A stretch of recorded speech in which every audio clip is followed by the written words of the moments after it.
जी हाँ दोस्तों, आज हम बात करेंगे उस पारी की जिसने भारतीय क्रिकेट की तकदीर बदल दी। एक ऐसी पारी जिसे क्रिकेट का हर फैन याद करता है, लेकिन बदकिस्मती से कोई देख नहीं सका।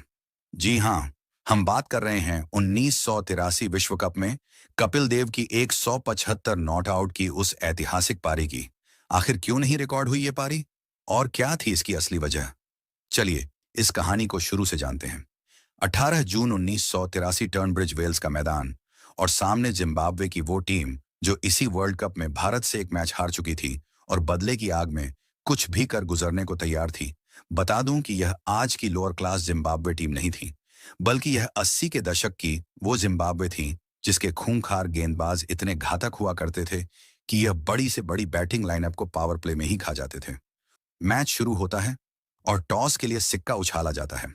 कपिल देव टॉस जीतकर पहले बैटिंग करने का निर्णय लेते हैं और कपिल देव यह जानने के बावजूद भी बैटिंग का फैसला लेते हैं कि इस पिच पर पहले बैटिंग करना मानो मौत को न्योता देने जैसा है। हालांकि इसके पीछे एक बड़ी वजह थी और वो यह कि भारत इस वर्ल्ड कप में अपने शुरुआती दो मैच बैक टू बैक जीत चुका था, लेकिन अगले दो मैच भारत इतनी बुरी तरह से हारा था कि अखबारों की हेडलाइंस समेत पूरी दुनिया भारत की जीत को तुक्का मान रही थी, क्योंकि इंडियन टीम इस वर्ल्ड कप से पहले टूर्नामेंट में सिर्फ और सिर्फ एक ही मैच जीती थी, और वह भी ईस्ट अफ्रीका जैसी लोअर क्लास टीम से लगातार दो मैच हारने के बाद। अब यह मैच इंडिया के लिए ड्यू और डाई का मैच बन चुका था। यानी कि अगर सेमीफाइनल की रेस में बने रहना है तो मैच किसी भी हालत में जीतना होगा। हालांकि सिर्फ मैच जीतना भारत के लिए काफी नहीं था इंडिया को। यह मैच अच्छे खासे रन रेट से भी जीतना था, क्योंकि ऑस्ट्रेलिया भी पॉइंट्स के मामले में इंडिया के बराबर खड़ा था और उसका रन रेट इंडिया से बेहतर था। रन रेट बेहतर करने के लिए जरूरी था कि इंडिया पहले बैटिंग करें और जबरदस्त बैटिंग करते हुए 300 रन बना डाले और इसके बाद एक बड़े मार्जिन से मैच भी जीते। यही वजह थी कि कपिल देव ने टॉस जीतकर मजबूरी में पहले बैटिंग चुनी। खैर, पारी की शुरुआत होती है और भारत की तरफ से ओपनिंग के लिए लिटिल मास्टर सुनील गावस्कर और उनके साथ श्रीकांत मैदान पे आते हैं।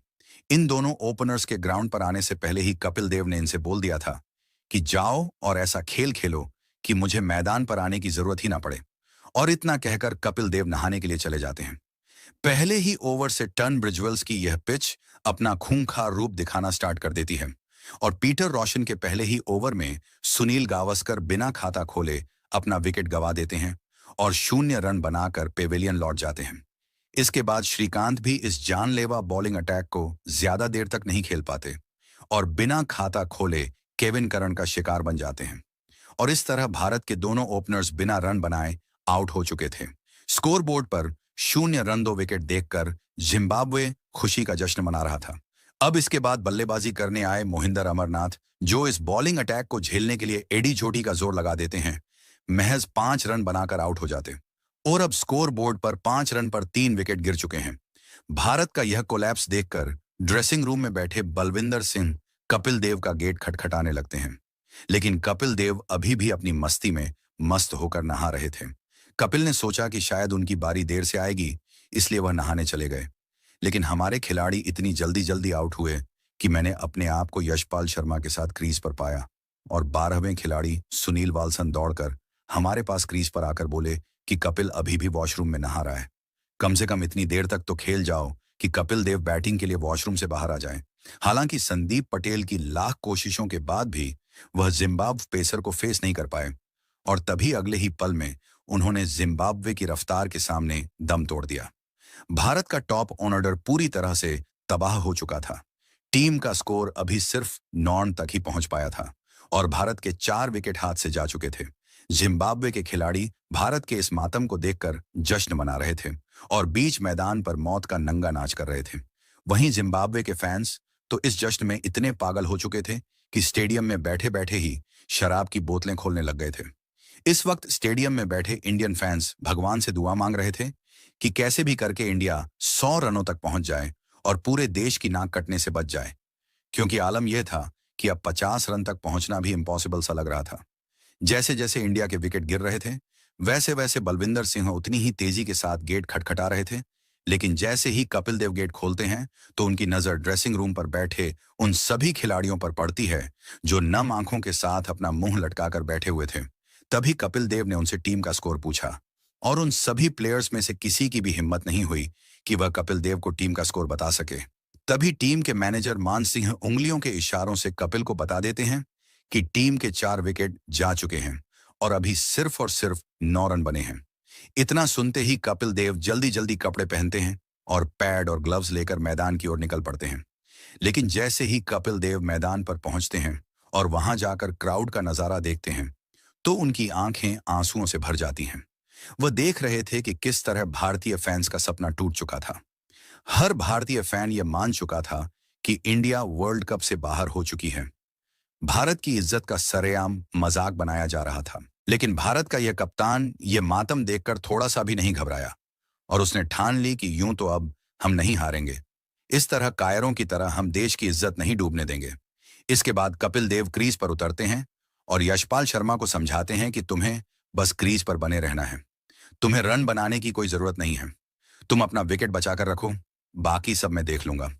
कपिल देव के आने के बाद भारतीय खेमे में उम्मीद की हल्की आस अभी भी बाकी थी। स्टेडियम में मौजूद हर इंडियन बस यही दुआ मांग रहा था कि कैसे भी करके इंडिया 100 रनों तक पहुंच जाए और बची हुई थोड़ी बहुत इज्जत बच जाए, क्योंकि अब मैच तो कहीं से भी इंडिया के पाले में नहीं बचा था। हालांकि जैसे तैसे थोड़ी साझेदारी बनती हुई नजर आई। तभी यशपाल शर्मा भी पीटर रोशन की गेंद पर कीपर को कैच थमा बैठे। इस वक्त इंडिया का स्कोर महज 17 रन था और 17 रन के स्कोर पर भारत अपने 5 टॉप ऑर्डर बैट्समैन गवा चुका था। लेकिन इस वर्ल्ड कप में वेस्ट इंडीज जैसी अजय टीम को हराने के बाद फैंस ने इंडियन टीम पर भरोसा जताया था। हालांकि उस भरोसे पर इंडियन बैट्समैन पूरी तरह से पानी फेर चुके थे, लेकिन कपिल देव अभी भी क्रीज पर खड़े थे और उनको उस दिन मानो कुछ और ही मंजूर था। इसके बाद बैटिंग करने के लिए रजर बिन्नी आते हैं और रजर बिन्नी से भी कपिल देव का वही कहना था जो उन्होंने यशपाल शर्मा से कहा था कि आपको सिर्फ अपने विकेट को बचाना है। पूरा देश अब हार मान चुका था और अब लड़ाई बस अपनी इज्जत बचाने की थी। लेकिन भारत का वो कप्तान अब भी इस हारी हुई बाजी में जीत की राह खोज रहा था। 5 विकेट गिरने के बाद कपिल देव पारी को धीरे धीरे आगे बढ़ा रहे थे। वहीं रजर बिन्नी भी जिम्बाब्वे की रफ्तार भरी गेंदों को अच्छे तरीके से खेल रहे थे। कपिल देव और रजर बिन्नी के बीच 60 रनों की साझेदारी हो जाती है और तभी रजर बिन्नी भी जिम्बाब्वे के सामने घुटने टेक देते हैं। अब भारत 76 के स्कोर पर अपना 6ठा विकेट भी गवा देता है। इंडिया 78 के स्कोर पर अपना 7वां विकेट भी खो देता है। और जो फैंस 300 का सपना देख रहे थे वो अब यही दुआ मांग रहे थे कि कैसे भी करके भारत 101 रनों तक पहुंच जाए। लेकिन क्रीज पर मौजूद भारत का कप्तान अभी भी एक ऐसा स्कोर देख रहा था जिसके बारे में जिम्बाब्वे ने सपने में भी नहीं सोचा था। वक्त और हालात भारत की हार का जनाजा सजा चुके थे, लेकिन यह तो अभी कहानी का पहला पन्ना था। पूरी की पूरी कहानी तो अभी बाकी थी। रवि शास्त्री के बाद मैदान पे आते हैं। मदन लाल मदन क्रीज पर खोटा गाड़कर टिक जाते हैं और कपिल से कहते हैं कि आप अपना असली खेल खेलिए। लंच टाइम तक कपिल देव अपनी हाफ सेंचुरी बना चुके थे, लेकिन इन 50 रनों में उन्होंने एक भी बाउंड्री नहीं लगाई थी। वहीं आपको बता दें कि कपिल देव इस दौर में अपने विस्फोटक अंदाज के लिए जाने जाते थे, लेकिन टीम की दुर्दशा और इन हालातों के चलते उन्होंने अपने आक्रामक रवैया को रोक के रखा और टीम को डूबने से बचाए रखा। कपिल देव क्रीज पर खड़ा होकर अपने आप से कह रहा था कि तुम्हें आखिरी ओवर तक खेलना है, और तभी मदन लाल ने मुझसे आकर कहा कि मैं एक छोर संभालता हूं। आप रन बनाइए। 35वें ओवर के बाद जब लंच हुआ तो भारत का स्कोर था 7 विकेट पर 106 रन और मैं 50 रनों पर खेल रहा था। जब लंच टाइम में कपिल देव ड्रेसिंग रूम पहुंचे तो उन्होंने पाया कि इंडिया का कोई भी प्लेयर उनसे नजरें नहीं मिला पा रहा था, क्योंकि सभी प्लेयर अपनी इस तरह की घटिया परफॉर्मेंस से शर्मसार थे। उस दिन मैंने लंच में कुछ नहीं खाया और 2 गिलास संतरे का जूस पीकर ही वापस खेलने के लिए पहुंच गया। लंच के बाद कपिल देव अपना स्वाभाविक खेल खेलने लग जाते हैं और अपना विस्फोटक अंदाज शुरू कर देते हैं। विकेट भले ही इंडिया के पास ज्यादा नहीं बचे थे, लेकिन कपिल देव अब अपना डोमिनेंस जिम्बाब्वे को दिखाने लगते हैं और जिम्बाब्वे के हर एक गेंदबाज को इस तरह मारते हैं जिसे देखकर एक बार फिर से मैदान में इंडिया इंडिया के नारे गूंजने लगते हैं। भारत का यह कप्तान अब एक करिश्माई पारी की शुरुआत कर चुका था और जिस खिलाड़ी ने शुरुआती 50 रनों तक एक भी बाउंड्री नहीं लगाई थी, अब उसी खिलाड़ी को बिना बाउंड्री के कुछ सूझ ही नहीं रहा था। कपिल देव उस दिन मैदान पर ऐसा तांडव दिखाने लगते हैं जिसे देख किसी भी शख्स को अपनी आंखों पर भरोसा नहीं हो रहा था। उस मैदान में बैठे दर्शक इतिहास की सबसे बड़ी पारी का गवाह बन रहे थे।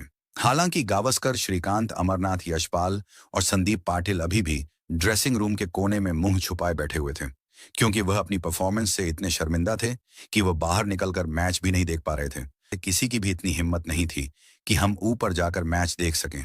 करीब 20 मिनट बाद हमें दर्शकों का शोर सुनाई देने लगा, और इसके बाद हर 5 मिनट पर शोर बढ़ता ही जा रहा था, जिसे सुन हमें भी यही लग रहा था कि शायद एक विकेट और गिर गया। लेकिन जब कुछ देर बाद शोर बढ़ता ही जा रहा था, तब हमें एहसास हुआ कि शायद कपिल देव ने अब लाठीचार्ज शुरू कर दिया है। लेकिन अभी भी यकीनन हमें कुछ भी मालूम नहीं था। और इसके बाद श्रीकांत ने सबसे पहले ऊपर जाने का फैसला किया, और इसके बाद एक के बाद एक सभी प्लेयर्स मैच देखने के लिए ऊपर पहुंच गए। लेकिन इसके बाद हमने मैदान पर जो करिश्मा देखा, वो किसी चमत्कार से कम नहीं था। वो जादुई करिश्मा कुछ और नहीं, बल्कि कपिल देव के बल्ले से निकला। वो अजूबा था जिसे आज तक दुनिया में किसी ने नहीं देखा था। कपिल देव की इस इनिंग को देखकर इंडियन प्लेयर्स जैसे जहां और जिस भी एंगल में खड़े थे, तब तक वैसे ही खड़े रहे जब तक कपिल देव की पारी खत्म नहीं हो गई। जो जहां खड़ा था वो वहीं खड़ा था, जो जहां बैठा था वो वहीं बैठा रहा, क्योंकि सबको डर था कि अगर वह कहीं इधर उधर गए तो कपिल आउट हो जाएंगे। उसने भी कहा कि वह अपनी जगह से तब तक नहीं हिलेगा जब तक कपिल सर क्रीज पर हैं। वहीं मेरी पत्नी रोमी ने मदन लाल की पत्नी अनु से कहा कि हम लोग अपना लंच नहीं करेंगे और भारत के अच्छे प्रदर्शन के लिए दुआ मांगेंगे। सुनील गावस्कर अपनी बुक आइडल्स में लिखते हैं कि जब कपिल 160 रनों पर बैटिंग कर रहे थे, तब हम सभी डर रहे थे, क्योंकि इस वक्त कपिल ग्लेन टर्नर के 171 रनों के रिकॉर्ड से मात्र 11 रन ही दूर थे, और हमें डर था कि कहीं तेज शॉट के चक्कर में यह रिकॉर्ड चूक ना जाए। लेकिन कपिल को इसका कोई अंदाजा नहीं था, और वह तो बस अपनी धुन में ही मारे जा रहे थे। हालांकि कुछ पल के बाद जब कपिल देव ने एक सिंगल लेकर ग्लेन टर्नर के इस रिकॉर्ड को तोड़ा, तो स्टेडियम में बैठे सभी दर्शक इस पारी के सम्मान में खड़े हो गए और तालियां बजाने लगे। वहीं भारत के खिलाड़ी भी इस रिकॉर्ड के टूटने के बाद अपनी जगह से उठकर इतिहास की सबसे बड़ी पारी का अभिवादन करने लगे। लेकिन मैदान पर खड़े कपिल देव को इस बात का अंदाजा नहीं था कि उन्होंने आज इतिहास रच दिया है। जब सिंगल लेने के बाद मैदान पर इतना शोर सुनाई पड़ा, तो कपिल और सैयद किरमानी की समझ में कुछ नहीं आया। और इस दौरान कपिल देव किरमानी से कहते हैं कि जब मैंने बड़े बड़े छक्का भी मारे, तब भी इतना शोर नहीं सुनाई पड़ा। लेकिन एक सिंगल ने ऐसा क्या कर दिया कि क्राउड का शोर सातवें आसमान को छूने लग रहा है।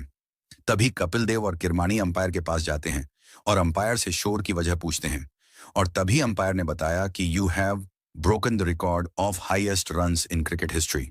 इसके बाद कपिल को पता चला कि उन्होंने यह रिकॉर्ड तोड़कर एक नया इतिहास रच दिया है, और तब कपिल देव ने अपना बल्ला उठाकर इस मोमेंट को सेलिब्रेट किया।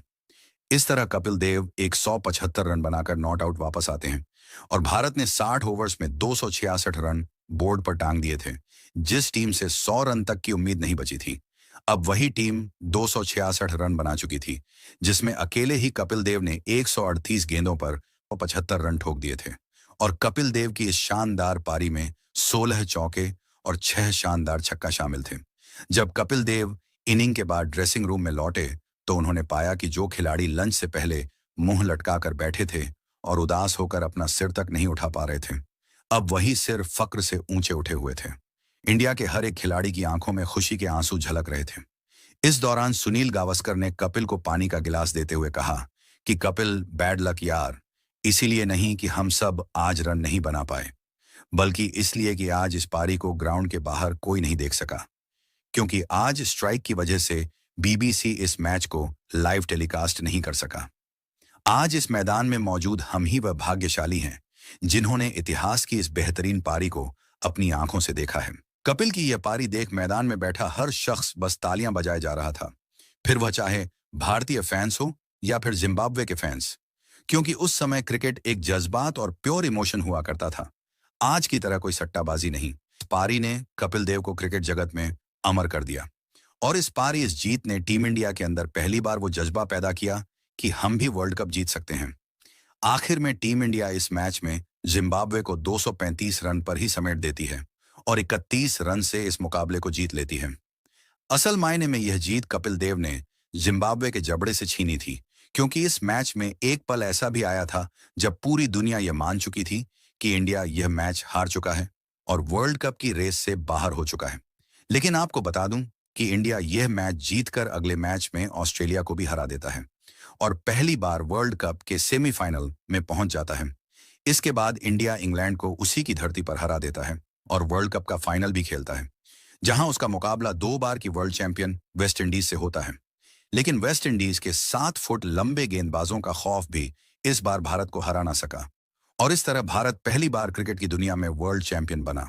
हालांकि इस वर्ल्ड कप के पीछे कपिल देव की उस ऐतिहासिक पारी को कभी नहीं बुलाया जा सकता, जिस पारी ने करोड़ों हिंदुस्तानियों के सिर को फक्र से ऊंचा कर दिया था। वाकई उस दिन कपिल देव एक फ्रीडम फाइटर की तरह लड़े थे और उस दिन मैदान में मौजूद हर एक शख्स ने 22 गज की उस पिच पर इतिहास बनते देखा था। हालांकि हड़ताल के कारण बीसीसी उस मैच को लाइव टेलीकास्ट और रिकॉर्ड नहीं कर सका, जिस वजह से मैदान के बाहर कोई भी शख्स इस ऐतिहासिक पारी को नहीं देख सका। और यही कारण है कि आज हम कपिल देव की उस यादगार पारी को अपनी आंखों से नहीं देख सकते। खैर, उम्मीद करते हैं आज आपने इसे महसूस जरूर किया होगा। आप कपिल देव की इस पारी को 10 में से कितने नंबर देना चाहेंगे, कमेंट में जरूर बताना। और आपके हिसाब से वनडे क्रिकेट इतिहास की सबसे बेहतरीन पारी कौन सी है, यह भी हमें जरूर बताना। तो दोस्तों, ये थी कपिल देव की उस अनमोल पारी की कहानी, जिसने भारतीय क्रिकेट को नई ऊंचाइयों पर पहुंचाया। आपको क्या लगता है, अगर ये पारी रिकॉर्ड हुई होती तो क्रिकेट की दुनिया में इसका क्या असर होता? कमेंट में जरूर बताएं। और हाँ, ऐसे ही रोचक क्रिकेट किस्सों के लिए हमारे चैनल को सब्सक्राइब करें, लाइक करें और बेल आइकन दबाना न भूलें। मिलते हैं अगले वीडियो में, तब तक जय हिंद।